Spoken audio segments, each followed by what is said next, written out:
Well, hi there, everybody. It is 6 o'clock on Tuesday, and you know what that means? It means it's time for the fabulous Stratosphere Lounge, brought to you here on the internet. That's right, next time you're looking for an international means to connect yourself with the information base, try internet. I use it all the time.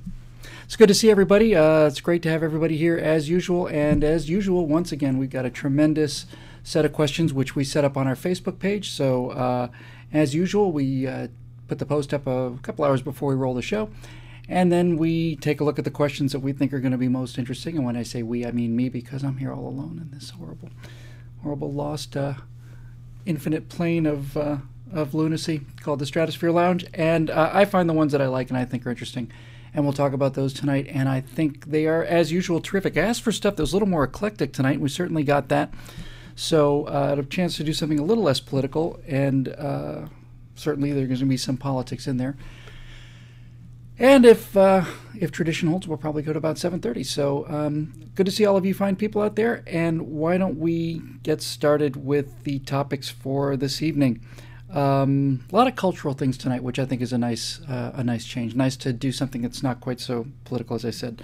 So let's start with one from Mr. Loyola Fernando, who wanted me to talk a little bit about the message of one of my all-time favorite films, which is Forbidden Planet.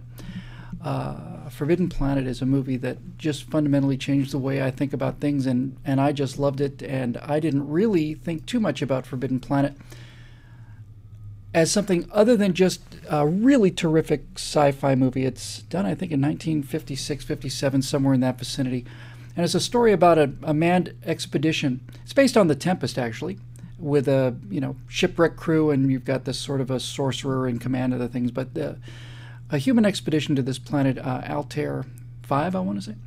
And the humans arrive in a flying saucer, and they basically land, and they meet the only survivors of a previous expedition. This ship was sent out to rescue shipwreck survivors of a previous expedition of a ship called the Bellerophon. And so Leslie Nielsen plays Proto-Captain Kirk. Another reason why I like this movie so much. It is really, truthfully, it is Star Trek 5, 6, 7, 8 years before, maybe 10 years tops before Star Trek hit the airwaves. So the uniforms are similar. They've got something much like transporters. They've got, it's Trek before Trek was really born. So they go down to this planet, and they find two survivors. There's the brilliant Dr. Morbius, who was, I think, a sociologist or something on the original Bellerophon mission, and his lovely daughter, who was born just at the time of this disaster, Altara. And Morbius has created this robot, Robbie the Robot, and it looks like it should be a big old adventure story, and it kind of is, but it does actually have a very deep political message and a cultural message, which is why I wanted to take that question from Loyal. It's a really excellent message. So just to recap the story of Forbidden Planet for those of you who haven't seen it, Morbius tells the rescue ship, hey, thanks for all the help, but go away, we don't want you, don't need you here. And Leslie Nielsen decides to come on down anyway, goes down with the captain and the engineer, and they take a look around.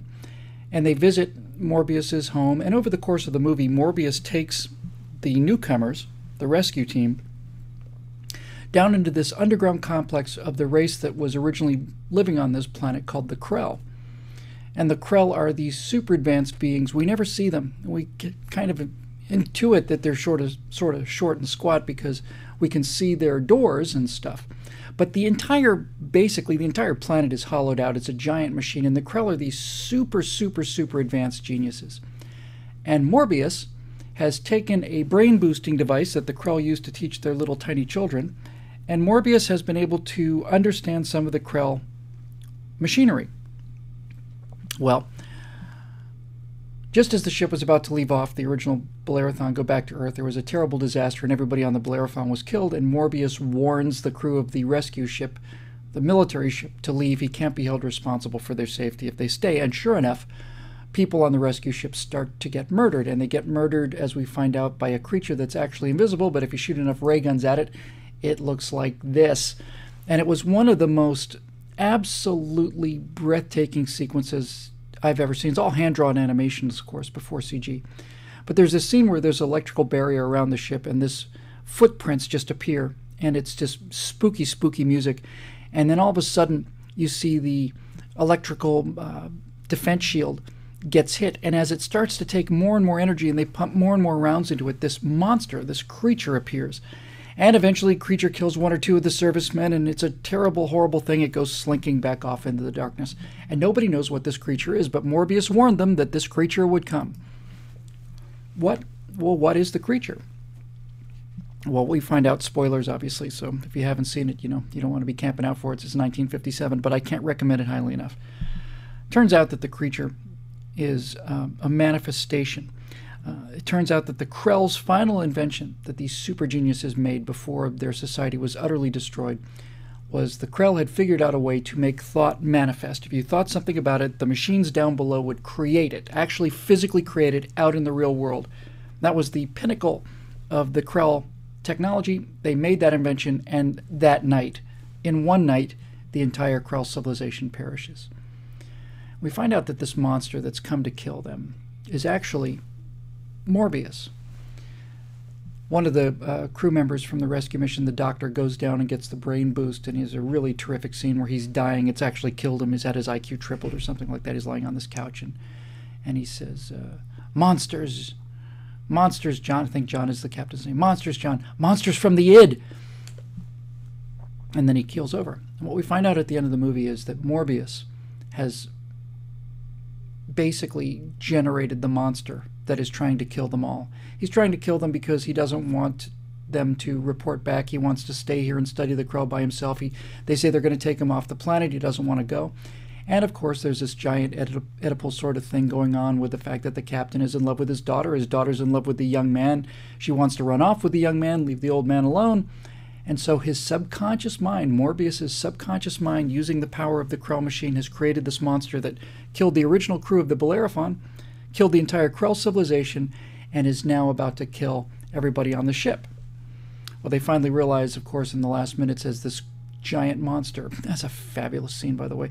They're in this underground control room, and Krell metal is impermeable. It's shoot lasers at it all day, nothing. But the Krell have the entire planet is a giant reactor, basically. And as this creature tries to get through these impermeable doors, it draws more and more and more power. And this creature on the outside of the door is generated by Morbius, and it's coming to kill Morbius and kill them all, and he can't stop it. So finally, Morbius is killed by the monster, and obviously when Morbius goes away, the monster goes away. Why is this movie so important? It's important because I think it goes to this issue that I try to talk about a lot, and it goes to the danger of elitism. It goes to this idea that all of the real trouble we get into in society and in history, and the reason that cultures fall, they always rot from the head down. Civilizations always go down the same way. It goes down from the top down. And it's got to do with elitists. It's got to do with elitists and elitist thinking. The captain, like Captain Kirk's not an intellectual. Neither is Leslie Nielsen's character. I've forgotten his last name. But he's a man of action. He's a man of common sense and action. Spock is the intellectual on Star Trek. Mobius is the big brain on Forbidden Planet. But it turns out again and again and again, doesn't it, that the big brain, despite the big brain desire to do good for everybody, to put the big plans in place and to have the giant levers of society at his command, every time that happens, it's an utter disaster. People get killed. Everybody gets killed. That's what Forbidden Planet's about. Forbidden Planet is about the idea that absolute power can be controlled if you're just smart enough and good enough. And no one is smart enough and good enough. No one. That power has to be destroyed. It's not harnessed, very much like Lord of the Rings in a lot of ways. It's not harnessed. It's not controllable. It's not something that you could, think very deeply about and manage, although Morbius thinks that he can. And so does Boromir in Lord of the Rings think you can control it. You can't control it. Its presence is corrupting. It's not a question of whether you're good enough to control it. The presence of it will make you bad enough so that you can't control it. So here's Morbius, the great, great mind, the man who wants to use this power for good, to create a perfect society where every want is satisfied. They talk about this. We just create all the wealth we want, create all the happiness we want. We have the beautiful houses. We have all the food we want. We have all the material needs we want. Provide all of it for you. Costs nothing. The machine will take care of it. Isn't that awesome?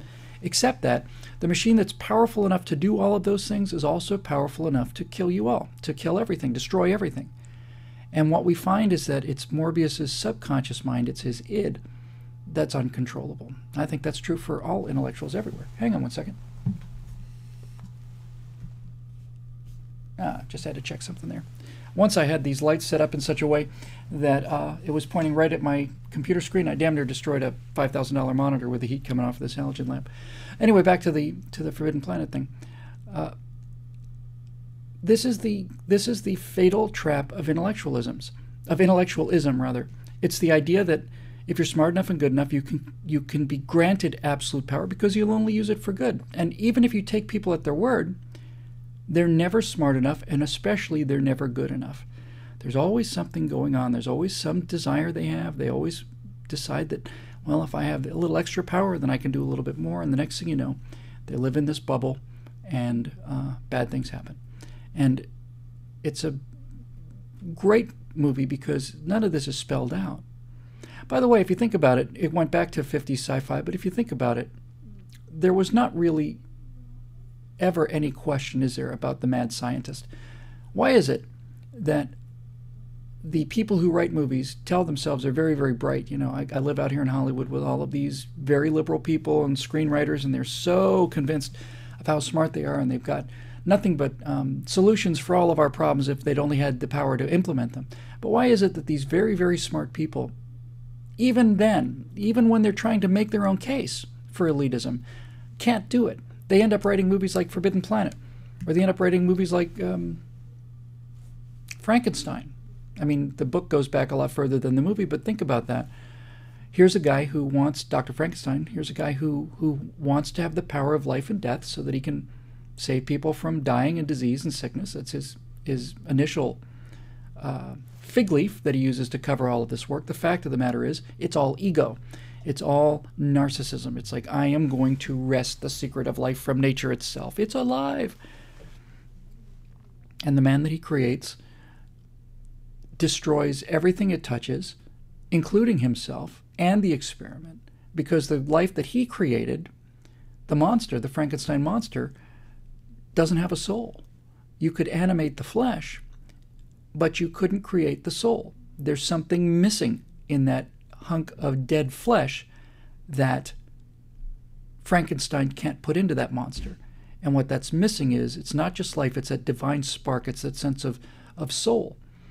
So even when you have movies by elitists about elitism, the mad scientist is an archetype in our society, and rightfully so in our culture, because it's a warning. And it's a warning that we should heed whenever we hear people tell us about global warming, or whenever they tell us about anything else that they want to get involved with politics. You know, anytime you hear scientists talking about how we should listen to the scientists for political things, you gotta pay attention there. I used to believe this, by the way. There was many years of my life when I thought, well, I'm a science guy, I got a good science background, and scientists are real smart, and other people are not smart, and so we should just listen to what the scientists have to say. And I was stupid enough to believe that. You know, it's funny, when I was a lot younger, I was a lot more liberal than I am now. Could never use that word liberal because I was always pro-American. I wanted to go fly for the Air Force, and I was pro-business, so certainly not a modern leftist by any means. But it's amazing to me how passionately and deeply I believed in things that I knew absolutely nothing about. And I mean nothing. I didn't give a thought about any of this stuff. None of it. But once you start thinking about it, you begin to realize that the reason the mad scientist is always the villain in the movies is because the mad scientist is more dangerous than the mad Neanderthal. Because the mad Neanderthal can swing a club at you, but the mad scientist can swing a death ray at you, or an atom bomb, or a plague, or a time warp that destroys the universe, or a machine that can generate things out of thoughts. You know, if the sole survivor of the Bellerothon expedition had been a really simple, rather dim-witted guy, he would have just made himself a bunch of steak dinners, and we never would have had this problem. It's only the big brains that get us into this kind of trouble. That's not to say that there's not a place for that kind of intelligence, obviously. I mean, deep intelligence, narrow intelligence is the essence of scientific discoveries. I don't mean to knock scientists as scientists. I just knock scientists in terms of why we should accept them politically. There's a great example of this, of course, and that's Albert Einstein. You'll often see liberals will have hundreds of pictures of Einstein or posters of Einstein, or they'll have bumper stickers of Einstein or T-shirts of Einstein, and Albert Einstein will say things like, you cannot simultaneously prepare for and prevent war at the same time. Why not?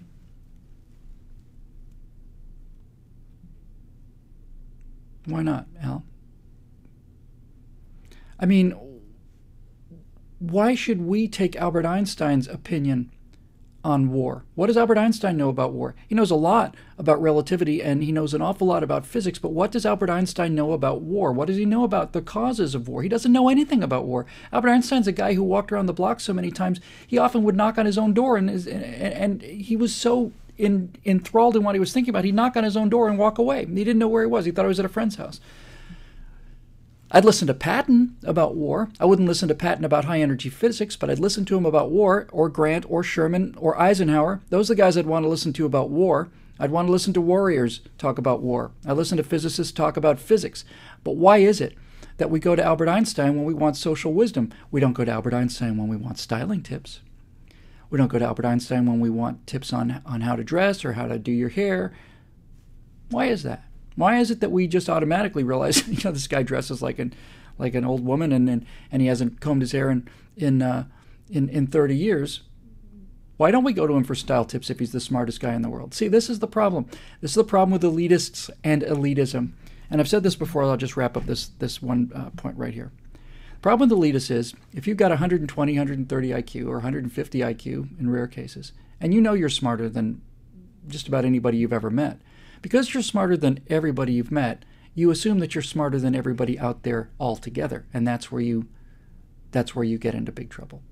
Because the smartest guy in the world isn't smarter than 300 million people. He's not smarter than 1,000 people. Smartest guy in the world is not smarter than 100 people or 50 people. He's not even smarter than 10 people. And it was a big insight for me, big realization. And I remember very clearly when it happened, too. I wasn't fully all the way home from to conservatism yet. And I was editing a show. I did a lot of editing before I did this. And I was editing a show for VH1. I had a friend who was a producer for VH1. And he had a show called Just Visiting. And they were going to take this band. And the band was going to little towns around America. It was a really great idea for a show. This comedy band, they were very funny, two funny guys. And they would go to these little towns. And what they would do is they'd write a bunch of songs about the town. And then they'd have a little mini concert. And they'd sing the songs about the town. It was really a sweet show. It's called Just Visiting. So they went to Blue Ball, Pennsylvania, get it, and did a bunch of songs about Blue Ball, and I was editing the raw video, and they had, I remember this very clearly, they had the guy who was in charge of the volunteer fire department for Blue Ball, Pennsylvania, and they were interviewing him in a fire truck. He was just talking about being a regular guy who ran the hardware store or something, and he was in charge of the volunteer fire department. And I sat there, I remember had a very I'm sitting in a skyscraper in New York City, by the way, on Times Square in the Viacom building, surrounded by all these cultural elites, and how smart we are and how hip we are and how cool we are and how we got all this stuff iced. And I'm sitting there watching this guy, and I thought, it's guys like this that make the world go round. It's not guys like me. It's guys like this that make the world go round. Here's a guy who has one career. He's paying all these taxes, he's providing this essential service, and then voluntarily he has a second career that basically saves everybody else's career. If you're in Blue Ball, Pennsylvania, back in those days, about 1980, I guess, no, sorry, who am I kidding? 2000, 99, 2000, right in there. This guy is giving up his vacation time and his fun time to go sit down at the fire department, along with the rest of the volunteers, to make sure that if somebody has their house catch fire at nighttime, that fire will get put out. And I remember thinking very, very, very clear. It's not Bluebell, it's Blue Ball. That's why they went there. I just saw Amanda's note there. There may be a Bluebell, but we're talking about Blue Ball. And I thought, this guy who is so unassuming, he's so modest, and he's so plain in a good way, and so humble, and so potentially, from the cultural point of view, he's so uninteresting. He's such a flyover guy. I thought, these are the guys that make the world go round. And that's when I realized, guys like this, anybody in America knows more about scores of things, if not hundreds of things, than guys like Morbius or Obama or me or whoever. That's an important realization to reach. When you think you're the smartest guy in the room and you suddenly realize that there's not a person you walk into in the street, there's not a person you stand behind in a line at Target or Kmart who doesn't know more about 100 things than you do, you don't get to that realization, you're never going to grow up. You're never going to develop any sense of wisdom. When you realize that people who are mocked and degraded and they're idiots and they're, oh, this guy's a mechanic, he's a farmer. It's like, well, this farmer or this mechanic know how to do 100 things better than I do. And it's just a question of finding out what those things are. Maybe the guy knows the better temperature for storing milk, or maybe this guy creates, fly fishing lures, or maybe he knows every single little detail about the Battle of Borodino. Who knows? But he knows, they all know, hundreds of things better than I do. That's the danger of elitism. The danger of elitism is people sitting in a room in Washington think they know more about running the corner gas station than the guy that actually runs the gas station. They think they know more about it because they've gone to Harvard Business School and they have MBAs in economics. What they don't know is that the guy who's running the gas station down there on the corner has a deal. He can offer discounts on tires because his son-in-law runs a tire company. He gives him a break on gas in exchange for the tires. They don't factor that in Washington. So this belief that if you're an elitist with a PhD in economics in Washington, you're much smarter than everybody. Give us the reins of the economy. We'll figure it all out. It's absurd. There's no 100 processors, no matter how smart they are, no matter how smart those people are. And the smartest people don't go to Washington, by the way, but if they did, there's no way that the 100 smartest people in the country are smarter than the rest of us. If you think of it in terms of computing, you could say, well, let's say that we're all 100 gigahertz processors out here, and let's say some of those guys are 150 gigahertz processors. They're half again faster than we are. Fine. There's no 10 processors or no 150 gigahertz processors that are smarter or faster than 300 million individual processors that are dealing with real-time information locally with local conditions. It's absurd on its face. You have to be an idiot to believe in elitism. And that's why I wanted to talk about Forbidden Planet, because like all other mad scientist movies, it is essentially an indictment of elitism, this idea that smart people should be running things. They shouldn't be running things. You should listen to their input, and if they have a great idea, put it out in front of the people and let the collective wisdom and decency and humility of a nation of free citizens decide whether it's worth doing or not. Because one other thing I'll add to this, and that's this. Common people are smart enough not to do big things all at once. The reason we're in trouble with this economic meltdown is because of things like collateralized debt obligations, where bankers took risk and basically packaged risk. They took hundreds and hundreds and hundreds of mortgages. They knew some of them would fail. They put them all together in a giant bundle. They sold that for a profit, and then they sold the risk off. Now, the guy who runs the Southern Louisville, Kentucky Farmers Union Bank doesn't come up with ideas like collateralized debt obligations. He figures, I can return this interest at such a rate, and he loans to people who he reasonably expects can pay it back and pay back a little more than what he lends out. These are fundamental common sense things. People look down on this like this guy's an idiot. Who's the idiot? Who's the idiot? Is that sensible small-town banker whose bank is solvent, been solvent since the day they stacked the bricks for it? Is he the idiot? Or is it the super genius from Harvard who's come up with these ideas, who's bankrupted not only the entire country, but the entire world? Who's the real idiot here, see? That's the thing. And also, it always finally comes down to, this idea that, and this is the last thing I'll say about it, is that I think one of the reasons people are so attracted to elitism, those people who are attracted to elitism, are people who are not really terribly smart, but want everybody else to think that they are.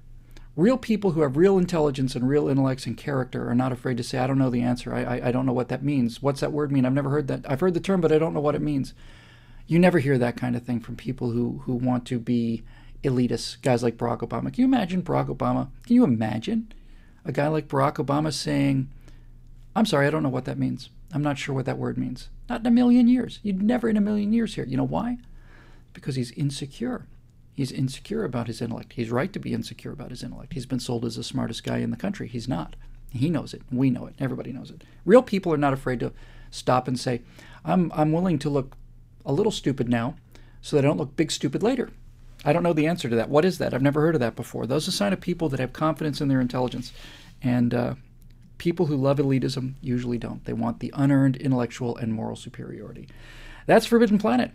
Loyola, Fernando, thank you very much. Great question. I love that very much. Here's one for some of our listener friends. I know I'm preaching to at least one person who's watching this show, because this question is about this guy right here.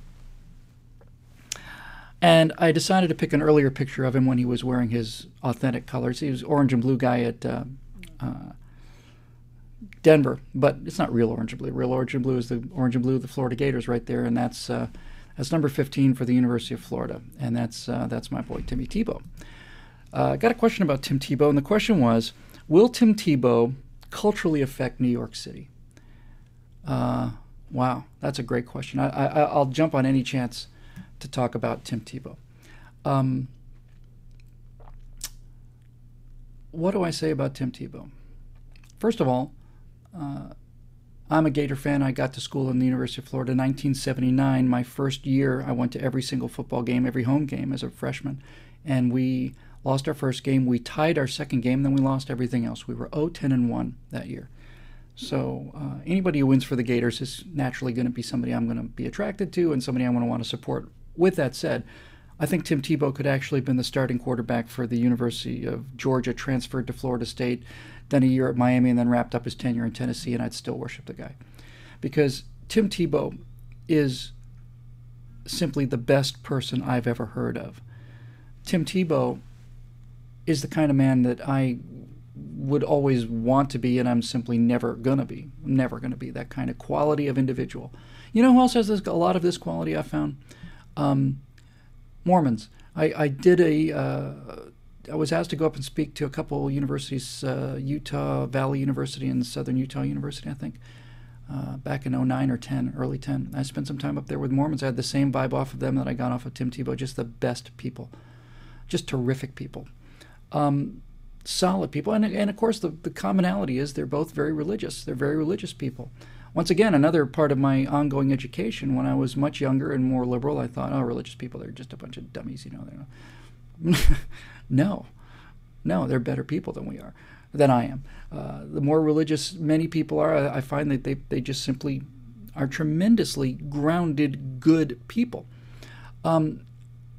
So let me say a couple things about Tim Tebow. First of all, Tim Tebow has had things said about him that simply boggle the mind. And I am 100% convinced that it doesn't bother him in the slightest. In the slightest. People would get down on him about this, and they'd say, oh, we sacked Tebow 15 times that game, and he sucks, he's no good, and I'm glad I hit him, and I'm glad I hit him hard. And Tebow said, hey, somebody say, what do you think about these comments that this guy made about you? Tebow said, hey, it's an enthusiastic game. I'm glad he's pumped up. I'm glad he's excited, and I don't take it personally, and he's a great player. Wow. I'm not built that way. I'm much, much, much more thin-skinned than that. Tebow has that attitude about life and about criticism because Tebow is one of those few people that I've actually heard of, that I've actually seen, even though I haven't met him, he's got that kind of calmness and that kind of serenity because Tim Tebow is truly untouchable in a way that no one else I can think of on the pop culture scene really is. Tim Tebow is untouchable. The world can't get to him. He went through a lot, and because he went through so much so early, and because of his background and his character and his history, the world can't touch him. He doesn't care. He has other things to do. He has other people he feels he's responsible to. Tim Tebow feels like he's got one judge in this world, and it's not Bill Maher. So there's that. There's that quality of calmness and serenity that I admire very much, and generosity of spirit and happy warrior and all of those things. But I'll tell you what I like most about Tim Tebow. If Tim Tebow were just a nice guy, or just hey, how's it going kind of guy, he'd be an awesome guy. But I forget, he was the backup quarterback, and had a couple key plays. The first of the two times he won the national championship, and then we had an off year, and then he won the national championship as head quarterback. And then there was the final year when it looked like we were going to win it again. And there was one game that season fairly early on, I think it was South Carolina or something. And we were heavily favored in that game. We lost the game. And after the game, there's always the, the post-game press conference, and that usually happens. They just go in and take a shower. Sometimes they don't even do that. They just come out and do the press conference. But it turns out that the press was sitting out there for about 45 minutes, almost an hour, because Tim Tebow and none of the players would come out. They just stayed in the locker room, and the suspense is building. And finally, Tebow comes out there, and he's obviously very emotional. And Tim Tebow said something I'll never forget. I'd highly recommend you look it up if you get a chance. Tim Tebow said words to the effect of, we let all of you down. All of us let you down. The entire team let you down, speaking to Gator fans. But no one let you down more than I did. I'm the captain of this team, and it's my job to make sure that we win. And I'm going to make you a promise right now.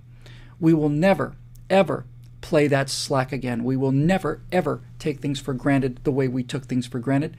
And no one is going to work harder for this team than I am. From this day forward, you will have 110% of all of my efforts. I promise you. That's my promise to you. And he got up and left. And they went on and won every other game since then. I think they won the next 12, and they finally lost to Alabama. I think it was in the playoffs. I block that kind of stuff out when we lose. But what that was to me was that was the kind of leadership that will get that man anywhere he wants to go, and is the kind of leadership that we used to have in this country commonly, and that you often see in the military. And the reason I wanted to talk about Tim Tebow tonight was to simply contrast him with something I talked about either last week or the week before, and that's Barack Obama's leadership style. I said a couple weeks ago, I guess, that when it was obvious that they were going to lose in Wisconsin, Barack Obama needed to go to Wisconsin, and he needed to lose. He needed to lose in front of his people. He needed to get out there and take a whipping and lose at the head of his troops. You don't leave the sergeant there and then go back report to battalion when the artillery barrage comes in. That's not leadership. And Barack Obama has nothing like that kind of leadership that Tim Tebow has, because he's got nothing like the strength of character that Tim Tebow has. So Barack Obama should have gone out there after Wisconsin, should have been there in Wisconsin the night of the vote, and after it was clear they were going to lose, they knew they were going to lose, he should have lost, and then the next morning or that night he should have said, folks, we just got our butts handed to us. We just got walloped. We got walloped because we didn't try hard enough. It's not that the American people are stupid. We just didn't get our message out there. We didn't sell them on what was important, that we felt was important. We didn't tell them why we're convinced. And the person who's most responsible for this is me. It was my job. I'm president. I'm the leader of the Democratic Party. And I didn't get out there and make the case the way I should have. It's my fault. It's not your fault. You people worked your tails off. It's my fault. And if we don't want to lose again, we'd better figure out what we did wrong and correct it. And we'd better get on top of it. There's a chance of Barack Obama saying something like that. Zero. Leadership is not the victory parade. And the President of the United States, current President of the United States, is a guy who runs away from failure, blames his failures on other people, runs directly to every victory lap there is, and claims credit for things that he didn't do. This is the precise opposite of leadership. Real leaders take all of the blame and pass on all of the credit, because people are not as stupid as Obama apparently seems to think that we are. We can see what's really going on, and we can see genuine heroism. We can see genuine sacrifice. We can see genuine leadership. If Barack Obama had gone to Wisconsin and claimed responsibility for the defeat, personal responsibility, he would have rallied his troops. He'd have a chance to win in November, but he didn't. He ran away. He left them on the line. He ran away. And people don't follow people like that. People don't get excited about people like that. People don't go out and get out the vote for people like that. People like that have no friends. They have no allies. Tim Tebow, on the other hand, is a guy who, without question, has the looks, the social prestige, and the money to live as debauched a life as he possibly could imagine. He could have any girl he pretty much wants to. He could do anything he wants to. He could have an endless number of parties and orgies every single night. He could do it without batting an eyelid. He doesn't do it. What he did do, at least when he was at the University of Florida, and I suspect he still does, is on his time off, he goes to places like the Philippines, and he doesn't go there for a quick helicopter in, hey, how's it going? It's me, George Clooney. Hey, hang in there. And he spends months there. And he does dirty, awful, grinding work. He builds things with his hands, and he digs ditches with his hands. And he doesn't have to do any of this stuff. He doesn't even have to do any stuff to prove to people what a good guy he is. He's already proved that. He keeps doing it. Why? Because of his character. And when I'm told by various political pundits and politicians that Barack Obama's character shouldn't be an issue, we should talk about his policies, I say to people like this, isn't that exactly backwards? I mean, isn't that exactly precisely backwards? I don't know how clear this is to some people. It's crystal clear to me. We talk about living in a democracy, but we don't live in a democracy. We live in a republic. If you think you live in a democracy, you're wrong. You don't live in a democracy. There are 535 Americans who do live in a democracy, but the rest of the 318 million of us don't live in a democracy.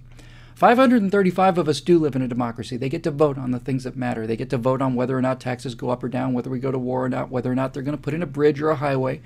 Those people consist of 435 members of the House of Representatives and 100 senators that live in a democracy. We send those people to vote on our behalf. We send them to become our representatives in this very small democracy. Now, the idea that a person would be elected president, let's say, or congressman or whatever, or governor, the idea that this person can predict everything that's going to happen in the next 4 years of his term or 6 years or whatever. Let's take president, for example. A guy doesn't get out there and say, well, if I'm elected your president, if Russia does this, then I'll do this. And if the economy shows these signs, I'll do this. And no, they don't do any of that stuff. What they're basically doing is they're using their record and their history to convince you that they will make the kind of decisions that you want.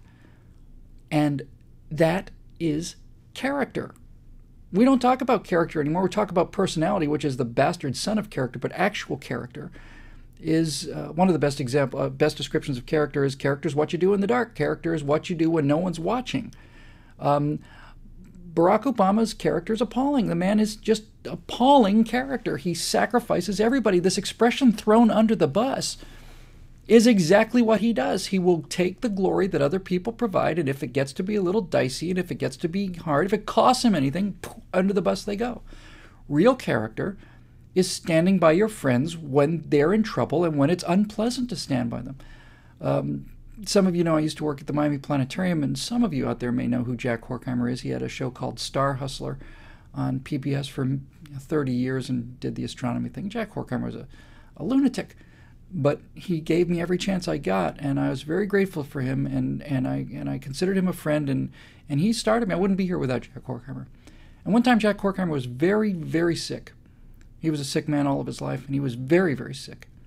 And his friend Arthur Smith was staying with him, and there was some party or something that Art was going to go to, but he came over and hung out with Jack in the hospital.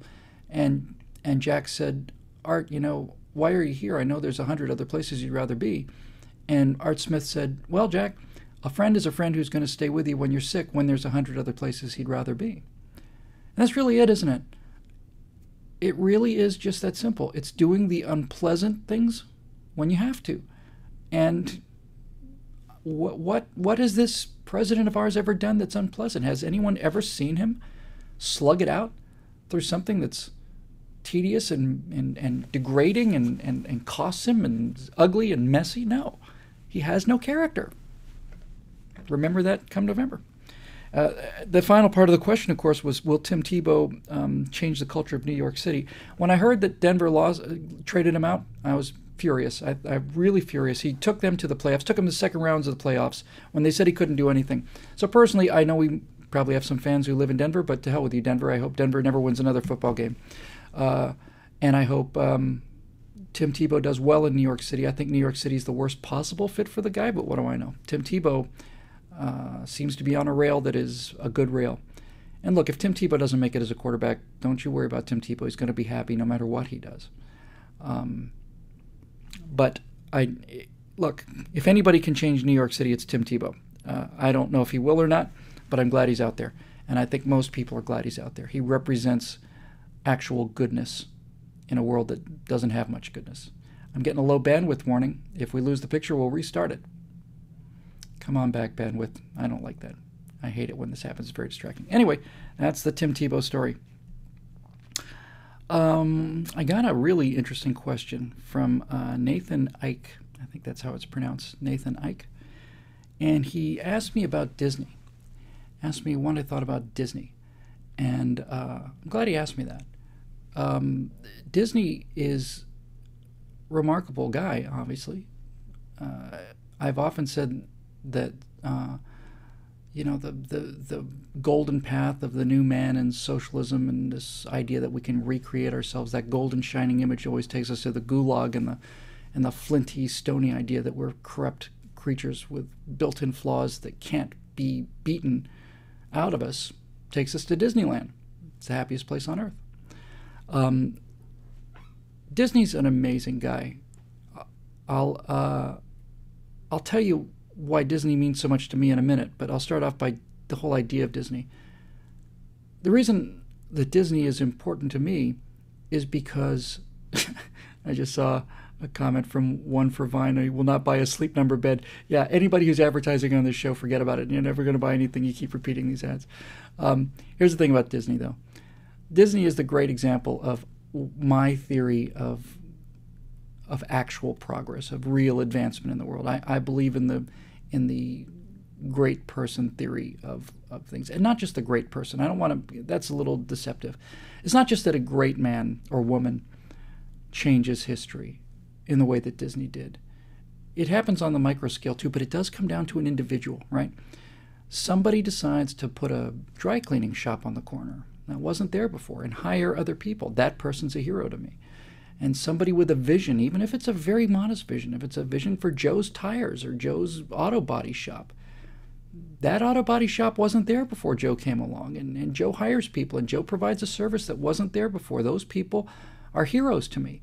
And Walt Disney is one of those guys, like Edison or Steve Jobs or any of these guys. And all the aviation guys like, Howard Hughes and Northrop and Boeing and Grumman, and these are actual people. Cessna, Lear, people who decided they wanted to do something, and they went out and changed the world. And Disney changed the world. And Disney's vision was such a positive vision. It was such a wholesome vision, such a good vision. It was such an American vision. The idea of creating a world where all the best parts of imagination could be brought to life in front of your eyes. And if you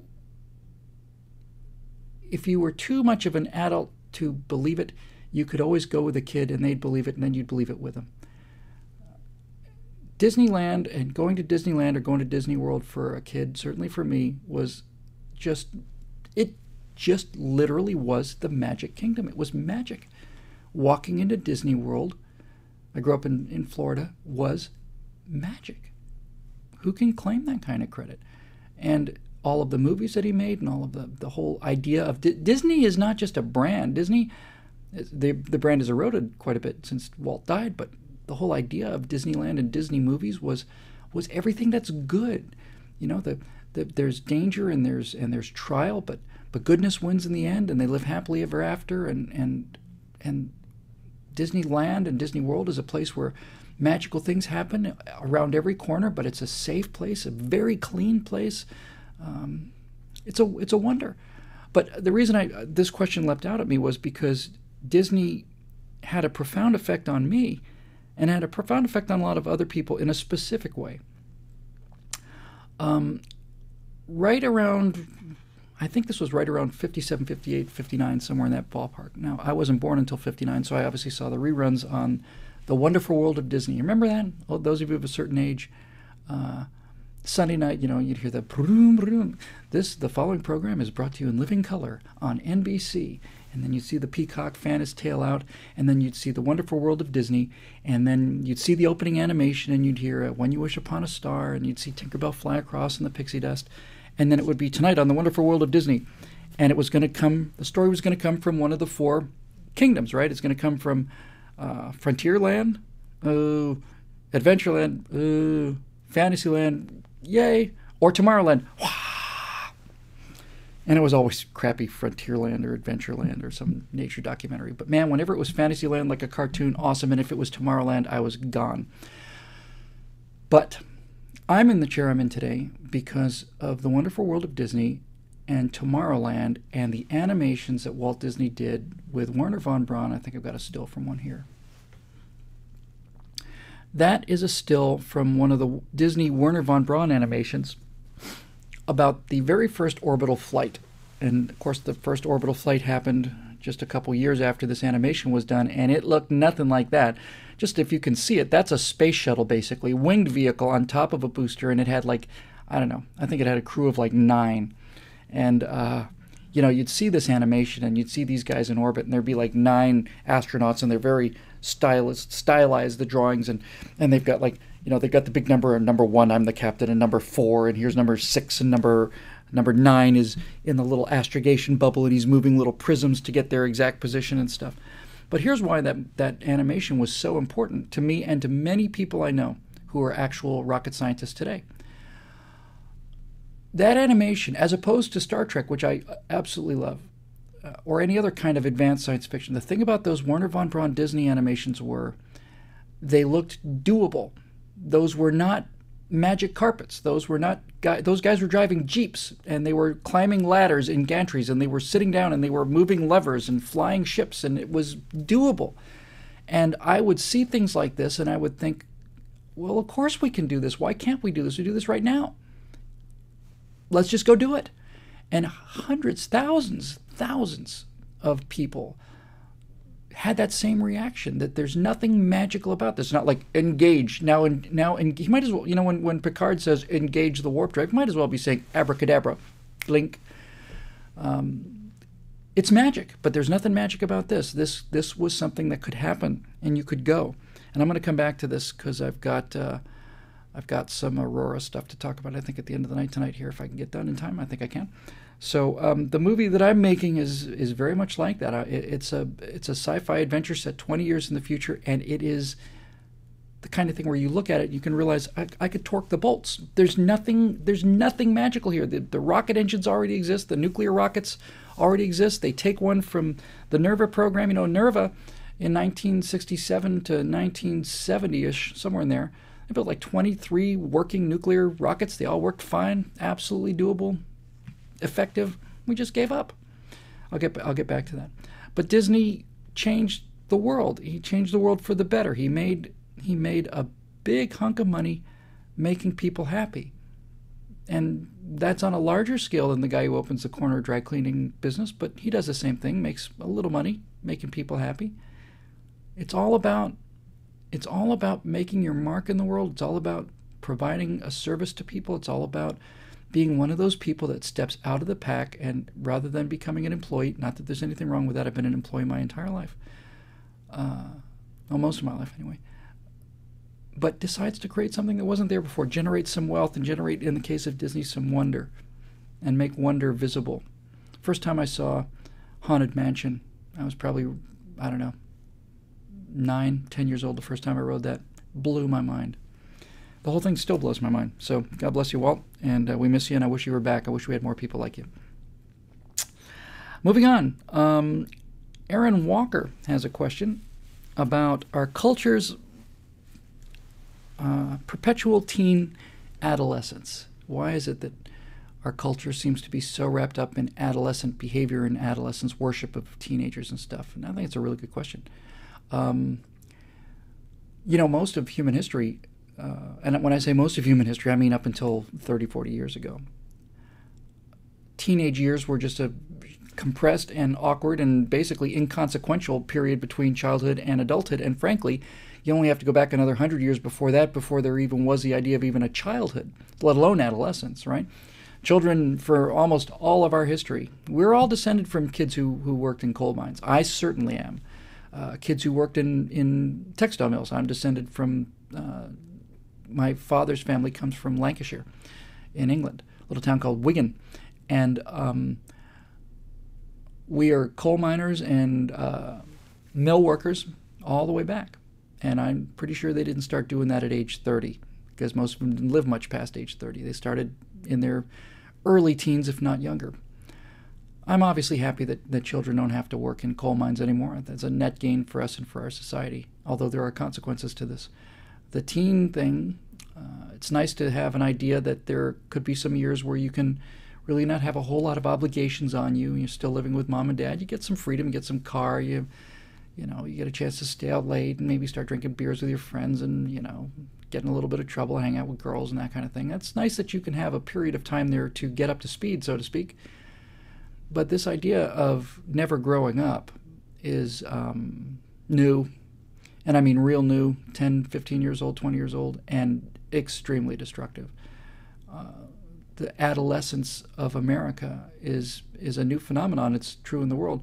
And I think the reason for it is, up until recently, we've never been able to afford it. I don't mean just financially, though I mean that too.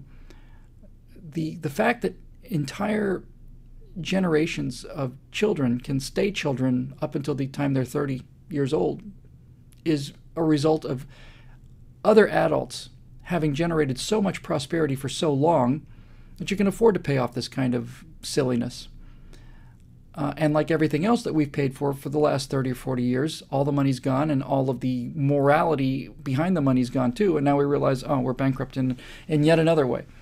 One of the reasons that we can afford to have so many teenagers be teenagers into their 20s and 30s is because there's enough money to pay for it, and in terms of the family and in terms of culture. It's a terrible thing to do to people, though. I know people who really just won't grow up. We did a show on the bronies. I did a trifecta on the bronies, and for those of you who don't know, bronies are grown men who enjoy My Little Pony, which is an animated cartoon series about little horses with little golden manes and little rainbow tails, and they're big eyes, and they sing about friendship and love. And these are grown adults who are really into it, and they're very militant about it too. And we called them out for their bronyism, and they got really mad about it, and they ended up taking the trifecta episode to about 30,000 hits on YouTube, talking about how, no, you don't understand. No, bronies are really cool. You know, bronies they teach us about friendship, and they're cartoons for little girls, dude. And you can make the case all you want to, but you can't get around the fact that you're watching cartoons for little girls, and that's all you do. And this is your whole life. You're a brony. Okay. You can afford to be a brony because somebody else's kid who's your age, 27, 28 years old, isn't sitting around watching cartoons about little ponies with long flowing manes and tails. Their kid is standing on the deck of an aircraft carrier in gale force winds in heavy seas, tying a $30 million jet down with the wheels that are 6 inches off of the deck. Or their kid is 18 years old and is in a ditch in Mogadishu or in a ditch in Baghdad or Kabul or up in the mountains or freezing to death or boiling to death or in a jungle someplace, making sure that the world of non-bronyism never touches our shores. That's what's happening out there with other kids who are not children, who are actual adults and actual men and actual women. And your entire brony existence, I'm just using you as an example, although you are a good example of this kind of perpetual adolescence, is paid for by other people who aren't adolescents. And they're paid for by people who are younger than you in many cases and are in every measurable way you're enormously superior people to you, enormously superior to you in virtually every way. On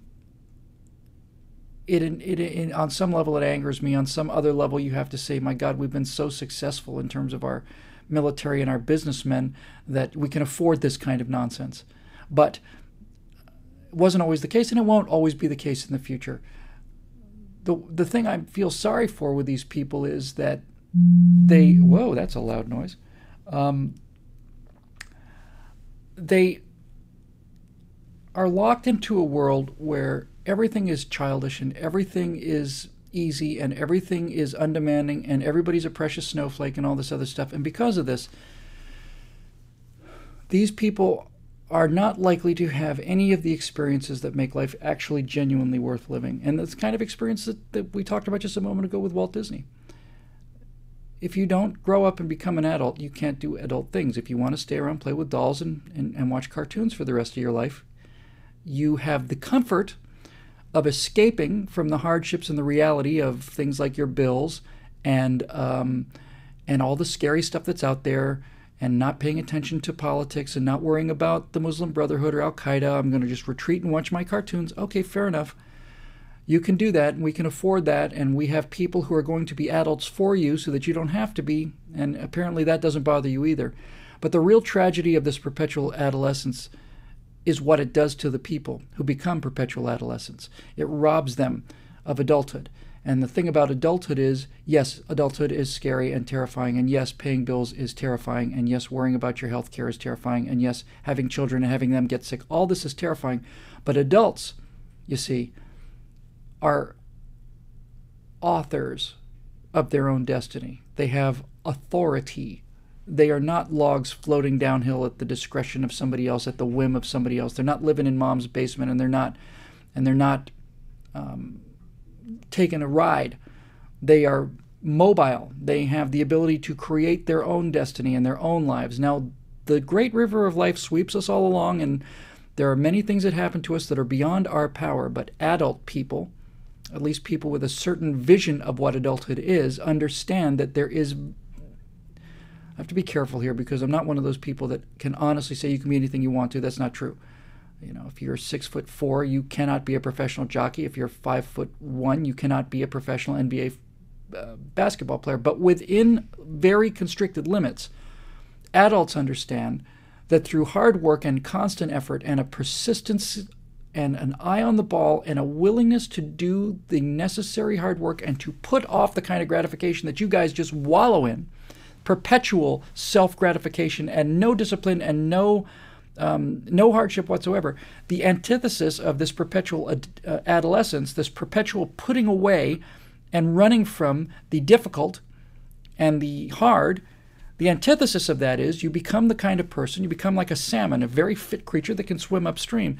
And adults have the uncanny and remarkable joy of being able to go out, have a vision of something they want to do, working very hard for it, understanding that there are setbacks, dealing with the setbacks and the heartbreak and the worry and all of that, and pushing through to the point where you achieve something that looks something like what you had in mind in the first place. And to not know the satisfaction of buying a house that you've always wanted or getting a car that you've always wanted, not because dad gives you one or because you cry and wail loud enough for one, because you actually go out and work for it and you put it off long enough. Well, that's the greatest satisfaction there is, and perpetual teens don't ever know this. These are people who've suffered through the self-esteem movement, which is the worst thing that's happened to this country in 100 years, and everything that they've ever wanted, they've been taught by society that if they just whine loud enough and cry and complain loud enough, sooner or later somebody will give it to them, so they shut up. That's largely happened. It's the Occupy Wall Street movement in a nutshell. Their children, they want their bills to go away. Well, guess what? When you signed up for this, you were 18 or older, or else you couldn't have signed up for it. And we assumed you were an adult when you said you wanted $200,000 to study Italian medieval poetry. Well, you took the money, and now you owe the money. So get to work. And if that means you're going to be a barista at a Starbucks for 2 jobs a day for 10 years to pay this off, or 20, that's your choice. You made a decision. So they've just been treated like children, and they've just never. I don't know. This whole subject is really depressing to me. It's depressing because of the cost that this sort of perpetual childhood imposes on the rest of us in society, and it's depressing because of what it does to the actual people. It's depressing because of the fact that they're never going to get a chance to really understand the joys of accomplishing things that you've worked hard for. I don't know if I mentioned this before on the show. I'll just tell you just real quick a little personal story. When I was growing up in Bermuda, I was on the beach every day, and I was a huge fan of sci-fi and stuff, and there was a show called Voyage to the Bottom of the Sea that I liked very much. And we used to do our Christmas shopping in Bermuda, by the way many of you did back in those days, through the Sears Catalog. And we got the Sears Catalog one year, and there was a Voyage to the Bottom of the Sea playset, and I wish I'd thought of it. I would have had a picture of it. The great thing about the internet is you can find all this stuff. And it was a yellow, high-impact plastic model of the Seaview submarine about that big with a crank on the front, wind a rubber band and spin the propeller in the back. And there was a little tractor thing and something that was supposed to be the flying sub, although it didn't look like the flying sub. And I wanted this so badly I could taste it. And we got that catalog in September, and Christmas was 3-4 months away. And every single day, I would just run home so that I could open up the Sears Catalog and just look at the picture of it. There's no internet. There's nothing. It's just this one picture. I stared at it every day. And I wanted it so badly that after a month or two of this, I couldn't take it anymore. And I ended up going out and trying to make a Seaview out of cardboard and then take it in the pool with cardboard and tape in the pool. Is not a good combination. And And I just had to delay it and delay it and delay it. And finally, Christmas came and I got it, and it was the best thing I ever had. I wanted a telescope too. Now, my dad made me work for half of that. So I had to pay for half of it, and he paid the other half. I got that for Christmas. That's delayed gratification. That's working and getting something. So I think this whole adolescent thing is a terrible drain on society, and I think it's bad for them as much as it's bad for us. And I guess I need to move on because we're already at 7 o'clock. I got another half hour, so I want to get to a couple more anyway. Richard Morris, looks like, asks a question that I liked. He says, why is it cool to be an oikophobe? That's the question of the age, isn't it, really, when you get right down to it? What is an oikophobe? Well, oikophobia is a word that should be getting a lot more attention these days because it is an epidemic. There's an oikophobe epidemic in America today. Oikophobia is the opposite of xenophobia. Xenophobia is a fear and loathing of the strange. Oikophobia is fear and loathing of the familiar. Doesn't seem to make much sense to most of us because we're conservatives and we love our country and we love our people and we love our culture and we love our civilization and we see the value of it. We know it has flaws, but we're able to look at those flaws and we love this country. Oikophobes don't do this. They can't do it. They've got a problem. Their problem is that they have a loathing and an abhorrence of the familiar. I'll get into why I think they have that in a minute, but to give you an idea of what that manifests itself as, an oikophobe is somebody who, looking at the events of 9/11, would side with Al-Qaeda. I'm talking about an American, some kid who grew up in Ohio, let's say, or some student at a university sees the events of 9/11, and after the initial shock wears off, maybe not even then, decides to side with Al-Qaeda. And he doesn't really decide intellectually. He emotionally connects with Al-Qaeda. And then he comes up with the intellectual fig leaf and the justification for siding with the bad guys, with Al-Qaeda. So how does that work? I can't really connect to it, but I can tell you what I think drives it. Oikophobia, I think, is so common today because there's so little societal emphasis on actual achievement in the society. In America today, there's very little social status given to achievement, to the kind of things that Walt Disney did. Walt Disney would go out and create a world for himself. He wanted to live in Disneyland, so he did it. He built it, and that's the case with all these people. But since they don't have those kind of societal rewards anymore, there's very little that they can do. I think this is why tattoos are so common and body piercings. People want to mark themselves as individuals. They want to be seen as individuals, as being different than the crowd. So oikophobes use this to get the coin of the realm, which is unearned moral and intellectual superiority. Here's how that works, just in terms of how it works for an oikophobe. Any one of you knuckle-dragging idiots out there, you mall shoppers, you Walmart shoppers, you common people on the street, you clones in your automobiles driving to work in your little death machines to serve the corporate war, economy of this capitalism death cult. You people, you common people, sure you root for the Marines, but it takes an extremely advanced, extremely intelligent, well-educated cultural person such as myself to understand the subtle nuances of why we've been so aggressive and hostile in the Middle East, and why this is a natural reaction to the U.S. imperialism and the fact that we just go out there and extract our resources from the third world, blah blah blah blah blah blah blah blah blah, and off they go. But really, what they're saying is, see, any chump can vote for the home team. It takes a specially advanced person to vote for the guy who's trying to murder you. See how smart you have to be? See how morally advanced you have to be to get past this idea of right and wrong and all these old kind of outdated concepts? Please. It's just, oikophobia is like having horns put in your head, or big rings put in your nostrils, or your little jigsaw tattoo on your face. It's a way to say, look at me, look at me, look at me, look at me, I'm special. See, look at me, I'm special. You're not special. You're defective.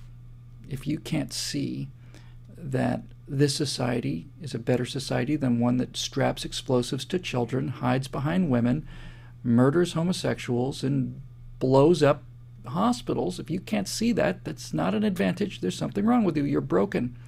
You're broken. You've got a serious, serious, serious mental disability and moral disability. You're not more advanced than the rest of us. You're less advanced. You're a sad, sad, broken, lost soul. And you know it. And because you know it, you're trying to take that defect and turn it into an advantage, wear it as a badge of pride. Yeah, I root for Al-Qaeda, I root for the bad guys, I root for these guys, this whole hipster thing, I listened to the band before anybody else heard of them. Now that everybody knows who the band is, I don't listen to them anymore because I'm so far advanced beyond you giant herd of common people. I don't buy it for a second. There's never been a person that I've met that had an exceptional intelligence or exceptional morality that had that kind of oikophobic personality disorder. The people that have that kind of personality disorder are people who know that they're not interesting, know they're not very bright, know they're not very good, but are determined to prove it to you. And when these people find each other, and they often do, and they find each other in groups, all you have to do is go to the Bill Maher audience, go to any taping of Real Time with Bill Maher, and you will find an entire audience full of people who think they're smarter than everybody else when they're not, think they're better than everybody else when they're not, and they go to things like this and they listen to Bill Maher because the drug for them is constantly being told you're smarter than everybody else. Oh, America's such a stupid country, says Bill Maher. Unexceptional, fat, stupid country, and the sooner we got used to it, the better it would be. Fair enough, Bill. I know what you're doing, and I know what your audience is doing. You're not smarter than you think we are. You're not smarter than us. You're not better than us. You're just a sad, self-loathing, sterile, hateful, mean-spirited garden gnome that somehow was struck by lightning and has the ability to move around and make grunting noises. This is not a deep-thinking philosophy. It's a moral defect. It's a defect. I don't know what else to call it. But you want to tell us you're smarter than we are, but you're not. You're not. And you're especially not better than us. So anytime you see anybody doing this posturing about, the whole thing, well, America's evil, it's our footprint in the Middle East, America's stolen all these resources, what they're really doing is they're saying, I'm not very smart, I am not very good, and I'm going to simply tell you that I am. See, I've got a bumper sticker on the back of my Prius that says Free Tibet, so I'm better than you are because you drive a Camaro and you don't have, and your bumper sticker says National Rifle Association. I care about people in Tibet. You see, I've got a bumper sticker on my car, and I care about the planet. I'm trying to save the planet because my car gets 32 miles to the gallon. Your car only gets 28 miles to the gallon, and you're an evil person because you're working for the Koch brothers and you burn a lot of oil and blah blah blah blah blah blah blah blah. Just don't let them get away with it. We just call them on it and just say, you're not smarter than us, and you're not better than us.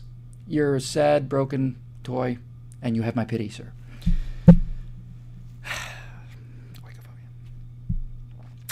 Here's an interesting one, and this will be the last one we talk about before we get into Aurora.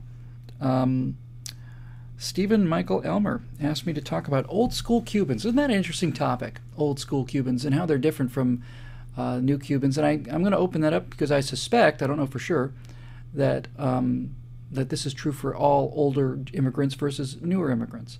So what do I want to say about old school Cubans? I got to Miami, Florida in 1970.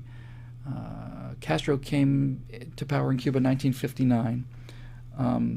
And the first wave of immigrants from Cuba to Miami, the ones that were there when I got there, were mostly the professional classes. Castro, I'm generalizing, needless to say. But generally speaking, the workers were part of the vanguard of that revolution, and the people who they were revolting against were businessmen, doctors, professors, intelligentsia, the ruling class in that island. So what I like about old school Cubans is this. I saw this again and again and again and again and again. People would come to Miami. Cuban men and women would come to Miami with what they could carry in a suitcase. And I'll just give you an example. I've met several people who 100% met this, who were this person, without exaggeration. It's kind of becoming like an archetype, but I've actually physically met these people.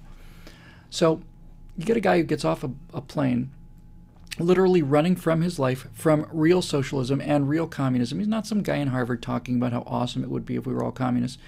He's running from people that are trying to kill him and have killed a lot of his friends. He gets off the plane or the boat in Miami, and he's a heart surgeon. And he's got what he carries with him in his bag, and his family is with him, his wife and his 5 kids. And this is a guy who lived in a big house. And he lived in a big house not because he was born a prince, but because he spent his entire life going to school and studying and doing the right thing when everybody's out partying and drinking. And he's studying to become a heart surgeon. So he's a heart surgeon. Now he gets kicked out of Cuba. He comes to Miami. And guess what, folks? He's not a heart surgeon anymore. Most of these guys, for one reason or another, could not get those qualifications, could not recertify. I'm not sure exactly the details of how that worked, but what I saw time and time again from these old school Cubans are very, very, very highly educated people, like surgeons and doctors and lawyers and businessmen and professionals and of all kinds, would simply get off the plane in Miami and get a very, very tiny little apartment, and everybody would live in there, and they would go to work as janitors, and they would work 3 jobs. 2 jobs, 3 jobs. The wife would work 2 or 3 jobs. The kids would work 2 or 3 jobs. And they would save everything. They didn't go to movies. They didn't go out to dinner. They ate rice and beans every night. They just saved everything. They saved every penny. And after years of brain surgeons and heart surgeons and lawyers working as janitors, they'd scrape together enough money maybe to get together with their brother or uncles or whatever. And they would pull their money together and they would buy a little store. And when I say a little store, I can't really convey to most Americans how tiny some of these stores in Little Havana, up on Calle Ocho, up on 8th Street, or in South Beach, some of these things are barely more than a booth, honestly. Little, narrow, tiny little grocery stores. And they would buy those grocery stores and they would work them. The family would work them. No one would get any pay. They're not taking any money out of this thing. And they make a little bit more than they spend every day. And they take that money and they save it. And then they buy another store. And then more relatives are coming over and those people are employed. And everybody works hard and all that money gets pooled. And some kids go to college and then they put their money back into the thing. It's exactly what's happened time and time again in this country. It is the immigrant tale. And they were just simply the latest arrivals to do it. So why are old school Cubans different than other immigrants? Because old school Cubans are no different than the immigrants that came before them, but they're very different than all of the immigrants that have come after them, because those old school Cubans were the last immigrants to come to country before the giant Great Society acts that the liberals and the Democrats put in place in the 60s and 70s. Everybody prior to that was expected to make their own way. There was no government programs. You got off the boat from wherever you were coming from, and you got the first job you could, and you worked your tail off. And there was never really any hope for you. When you look at these immigrant families coming to America, they didn't come to America so they could be successful. They came to America so their kids could be successful. They had given up their lives to come here. They knew they were going to work as janitors and rag sellers and coal miners and factory workers. They did it so they could work hard and put some money away for their kids to go to college so that their kids could live like decent people. And after the old school Cubans, once we turned that corner, things changed. And one of the first things that changed in Miami was they started saying that there's no longer a requirement to speak English. We're very advanced now. You see, we're very progressive and liberal now. So we'll speak Spanish. We'll have Spanish in schools, and we'll have Spanish language ballots, and we'll have Spanish language this. And it did not help those second and third generation kids. It hurt them terribly. What really hurt them, what helped all the previous generations of kids was, you'd be an Italian family, they'd come home, everybody speaking Italian. Dad would come home and say, I didn't come here from Italy to speak Italian. You will speak English. You're American kids now. You're going to be more American than the other kids. And the old folks kept speaking Italian or German or Spanish or whatever until the day they died. But their kids were Americans and they did just fine. It's not that way anymore. And now these kids are kind of like the bronies. They're told that they're going to get stuff and that they're owed stuff and that they've got all these entitlements, and so they never develop any sense of discipline or hard work. Because they never develop any sense of discipline and hard work, they just get the food pellet from the government, and they never get more than that. They never have had the gift of being told that you have to work your tail off, and if you do and you have a plan and you stick to it, then good things will happen to you. They just sit there. They're lab rats. They get a food pellet. it's a disaster. It's a disaster for the country. It's a disaster for the society. It's a disaster for the people that were here when they came, and a biggest disaster for them, for their kids. It's a catastrophe. It's a catastrophe. You look at any first-generation immigrant to this country, and you will find I've never seen any exceptions, honestly. I've never seen one. You will find them to be the most pro-American, hardest-working, decent, brave, courageous, disciplined people. And when you find people who've been here for 5 generations, you find, not always obviously, but if you look at some of these kids who are, in San Francisco, and look at Nancy Pelosi's kids if she has kids. These are people who are entitled, bitter, angry, lazy, and stupid. Can't create strong creatures without putting them through a little bit of stress. And the more stress you put them through, the better they're going to be. This is the fundamental conservative ideal, I think. 15 minutes left to go, and I think I'll probably move on and talk about Aurora. And it's going to take me a second, so forgive me for looking off to the side here. But because of the magic of Ustream, I can actually bring pictures in here and show them to you. But I have to make a quick click on the setting, otherwise I don't get the microphone. So if you'll give me one moment here, I'm going to start looking at some of these pictures and try to figure out whether or not I want to bring them in and I can show them to you. I'm not going to show all of them to you. That's the one I want to start with. So give me a second. I'll pull this in, and as I pull it in, I'm going to have to click the little button for the microphone to work. So just take a second here. And I apologize for not having this laid out in advance. Sometimes it gets very busy around here. So let's put that right there. Give me one second, and I'm going to switch to it, and I'll turn the mic on. And this is a still from, I can do that now. There we go. Here is a bit of promotional art from the movie that I'm working on called Aurora. And while you're looking at the magnificence and the glory of all that, let me bring in a couple other pictures just real quick. And that'll do. Over here. And I can do... It's always fun to talk to yourself when there's no one else to talk to. One more. Give me 1 second here. Yeah, this one's got the business end on it, so we'll bring this in as well. So let me just double check these guys, and that's another view of the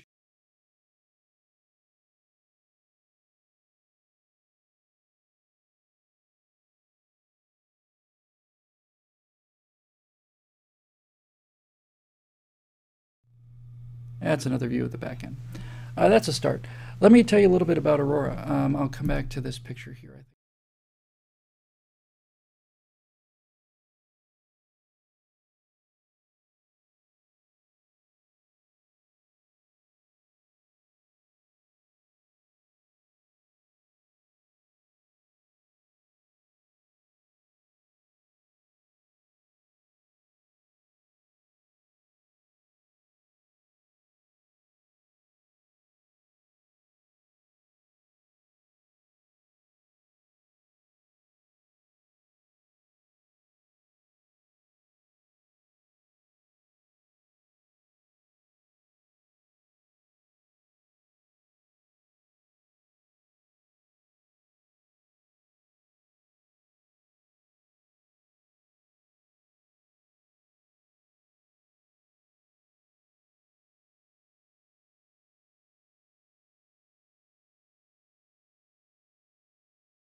Galen did. There you go. So Galen produces the kind of drawings that look like engineering drawings. And the way we got to this overall design of the ship,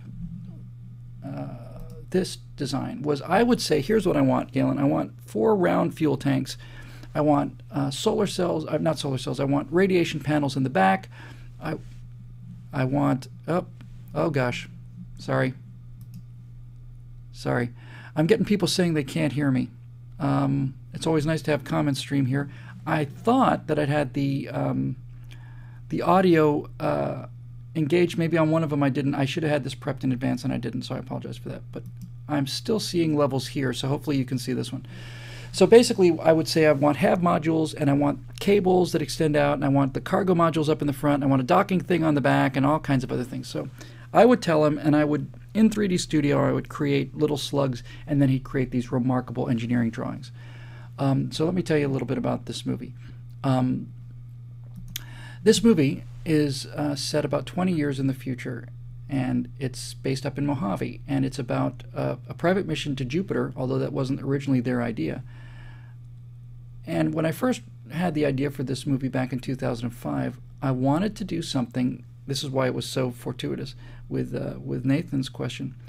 I wanted to do something that was like the Walt Disney animations. I wanted to create a movie that was entertaining and interesting and was a fun adventure, and it wasn't a documentary, it wasn't didactic, but I wanted something that could be done, that you could look at it and go, we could build that tonight, we could build it now.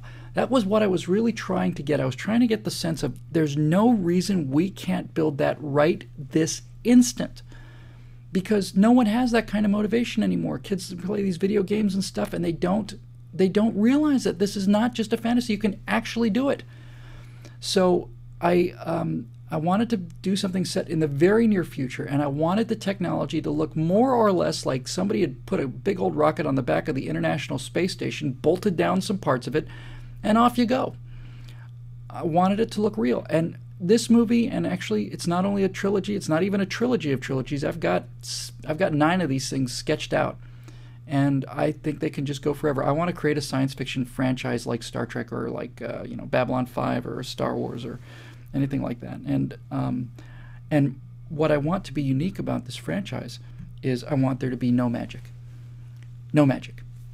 That means no magic drives, no magic weapons, no ray guns. Maybe someday a ray gun, if there's a real ray gun, but guns with bullets, rockets that have a specific impulse of a certain value, that take a certain amount of time to go a certain distance.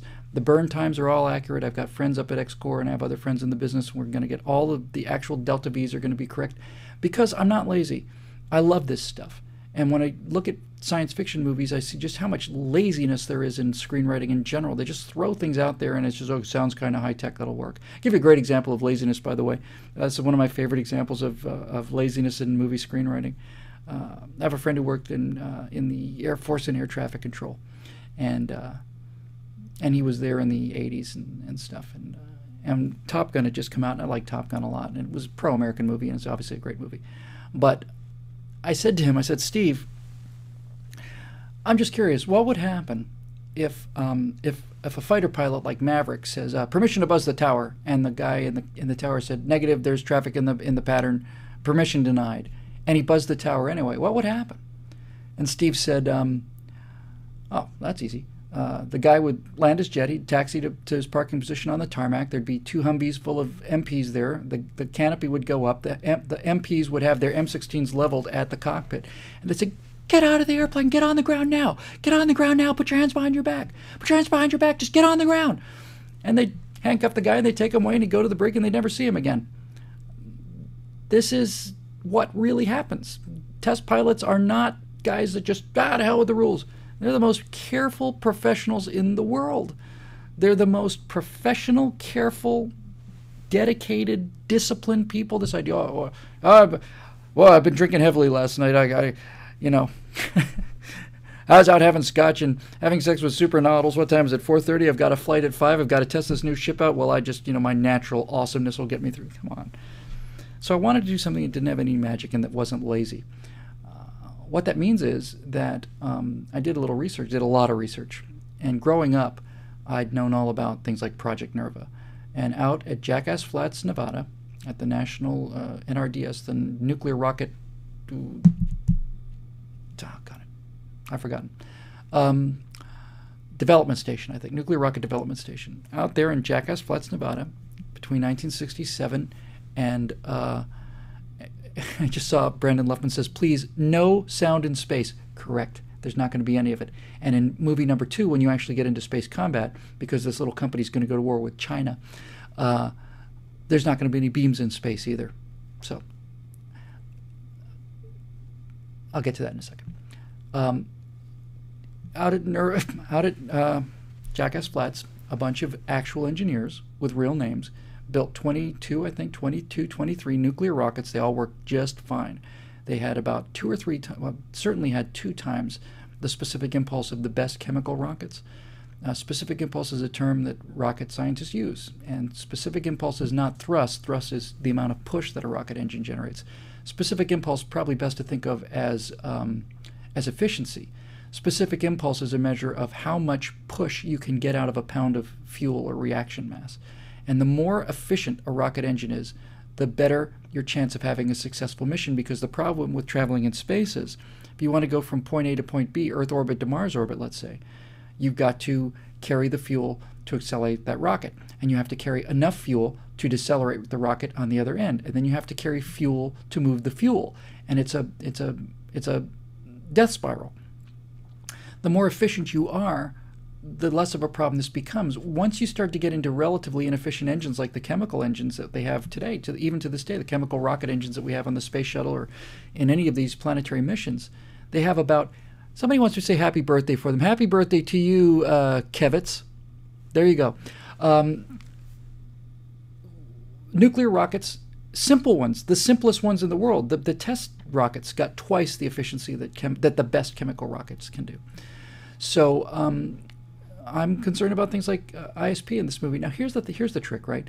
You can't make a movie about specific impulse and delta V and torque loads, and you can't make it about that. It has to be an action movie. It has to be an adventure movie. It has to be a compelling story with great characters who say interesting things, and fun and exciting things happen to them. But if you get this stuff in the background, you begin to realize that you can convey to people that you can actually do this. And I honestly do believe that that we don't have a space program anymore, because we've never been shown in the movies how to have a space program that's believable. We have stuff like Star Trek, which I adore, and Star Wars, which is another level of fantasy beyond Star Trek. They don't even make an effort to try to explain how that stuff works. Engage, you know. I'm halfway across the galaxy. How'd you get there? I don't know.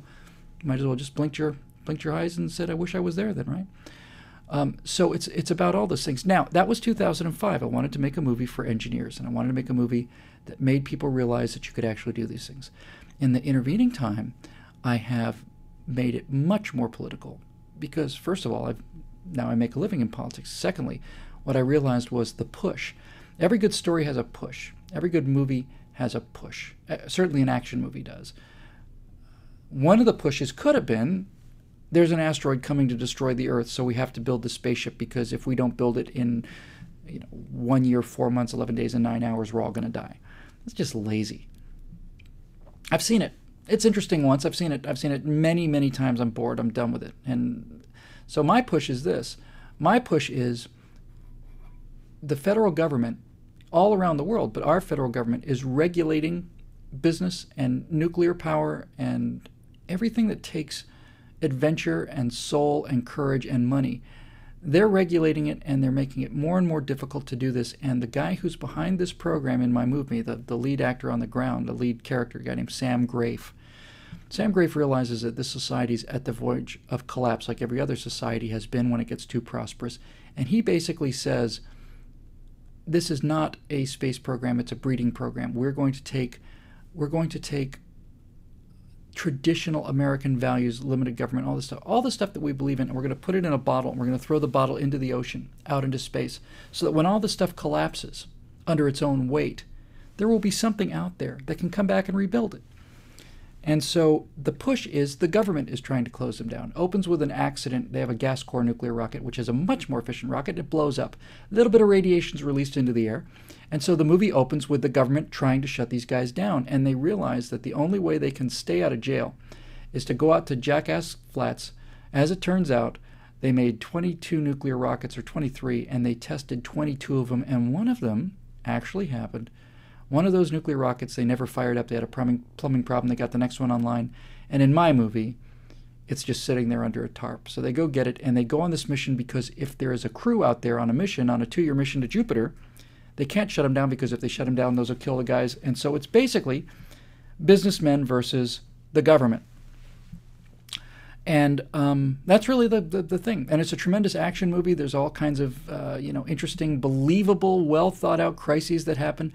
They stop at a comet on the way. This picture is showing them doing refueling out at a comet halfway out to Jupiter. They get out there and they are able to pull some ice out of that comet, and all kinds of fun things happens to them. And it's an action adventure movie, and it's all that stuff. But really, what it really is it's a movie that basically says,